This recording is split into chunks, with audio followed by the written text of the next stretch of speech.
Hey everybody, Lindsay Adler here, and I have a super saturated, absolutely stunning burlesque shoot going on, and I want to take you behind the scenes to show you my inspiration, color theory, and of course, the gorgeous lighting.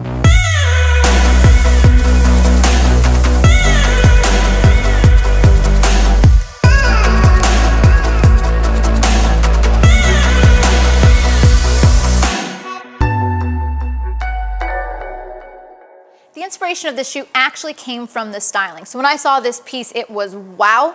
It's sequins and feathers and super saturated fuchsia, and I was trying to figure out how can I shoot this piece in a way that doesn't make it look cheap or costume. I really want it to look high fashion because it is. And so I started thinking of photographers who regularly shoot with really saturated colors. One of the first photographers that popped into my head was Aldridge. Now if you look at his work, he often uses hard light, overexposes the skin so it looks almost porcelain, puts kisses of color of gel into the shadows, and all of the other colors in the scene are often super saturated. And so that is actually my inspiration for the lighting and the set for this image. As I began to play with color in the scene, one of the first places I can introduce color is of course the background.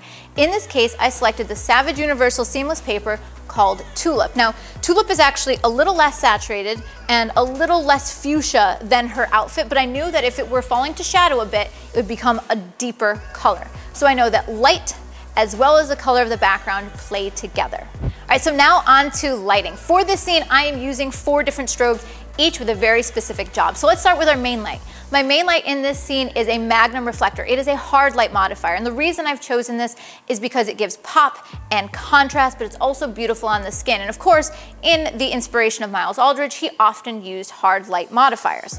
And so the magnum reflector is placed slightly off to the left-hand side of the frame. Now, for my second strobe, I used a large umbrella with diffusion. And this is my fill light. I'm using it to lift up and brighten the shadows. But in this instance, I'm actually giving it another creative job. I've added a cyan gel. And what this does is it fills in all of the shadows, but with this beautiful blue tint. So now, not only do I have the pink of the background in her outfit, but this beautiful cool tone in the shadow areas. All right, now for my last 2 strobes, I have 2 strip softboxes, 1 by 4 foot, acting as rim lights on our subject. And these rim lights, they pop her out from the background, but also they give beautiful dimension to her hair and just kiss the sides of her body, which emphasizes her curves even more. I want to make one more note about the color theory in this shot. Now, pink and blue aren't colors that typically go together. What I'm actually working with is a warmer tone and a cooler tone. So in this case, the warm tone is her outfit in the background of that fuchsia. And that's what comes forward in the image. But the cool tone, it recedes, and also it makes her skin look even paler. So what it does is it actually creates color and tonality contrast to the image. For this shoot, I used the Canon R5 and the RF 24-105 lens.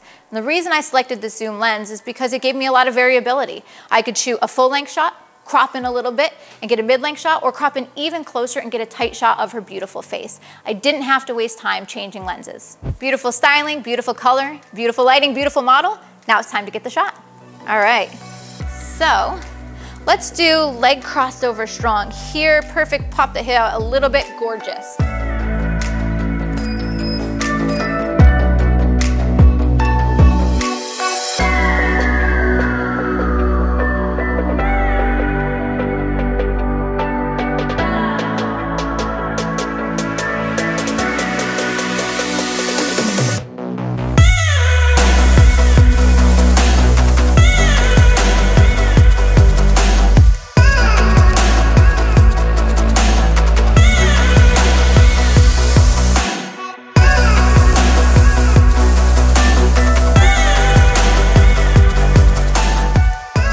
Love these images, and to be honest, when I first saw the piece, I was a little bit intimidated because it was so powerful. So how could I capture it in a way that would flatter it? Well, it was the lighting, the posing, my beautiful subject, and of course, the color that I chose.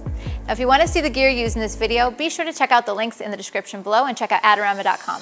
And of course, if you'd like to see more videos like this, behind the scenes, lighting, posing, and so much more, be sure to subscribe. I'll see you guys next time.